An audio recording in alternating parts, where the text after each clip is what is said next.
Bono joins us by phone now. Thank you so much for joining us. How are you feeling right at this moment?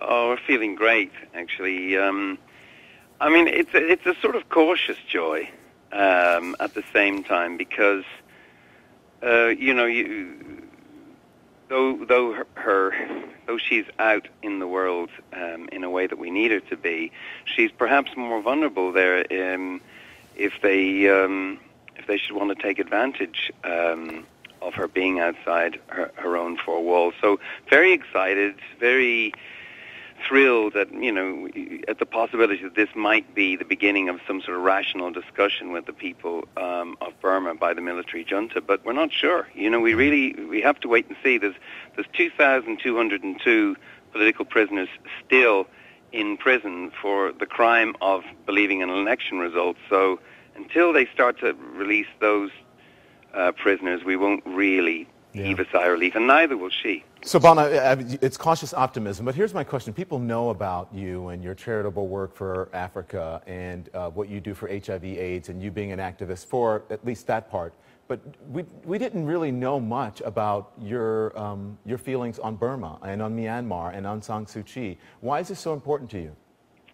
I mean, all of these things are bound up in the same thought for me, which is just one of freedom and equality, and our audience have had to suffer me banging on about this stuff for a long time, and I was a member of Amnesty International. The band have been members of Amnesty International for nearly 25 years, and so we've been very informed about what's been happening in her life, and she is kind of the Mandela of our moment, really, this moment we're in right now. And you think, well, you know, do people really care about what's going on in a rock concert in the United States or in Europe, and you've 70,000 U2 fans lifting her pictures of her face over their head?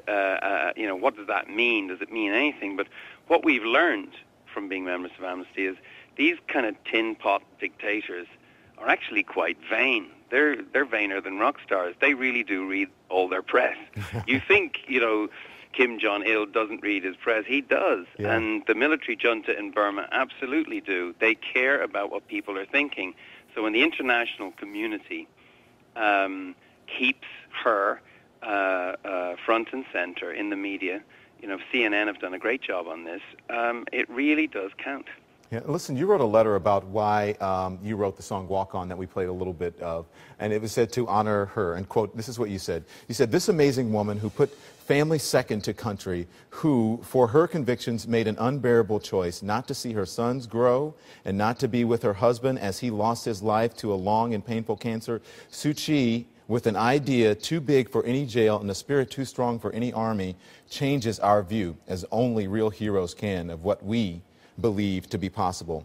I think many people don't realize this connection that you have with her. So what can we learn from Aung San Suu Kyi's efforts, and what have you learned?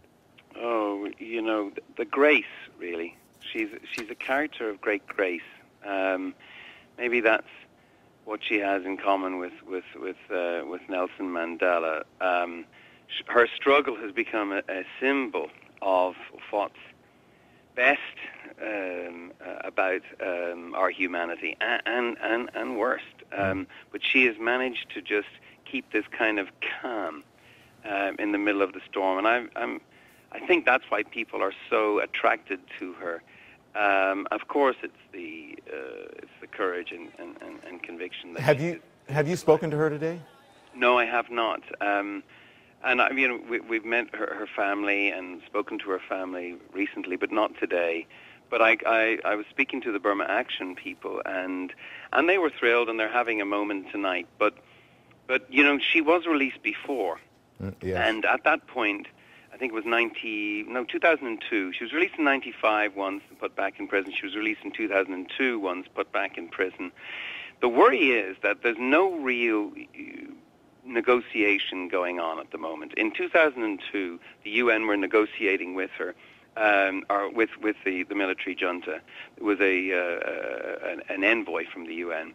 It wasn't senior enough, perhaps, and it didn't get anywhere. What we would love to see now is, you know, somebody as gifted a negotiator as Ban Ki-moon, to sort of take advantage of this moment and begin dialogue. That started in 2002, didn't get anywhere. For this to be real and for us to really breathe a sigh of relief, there has to be progress towards real peace.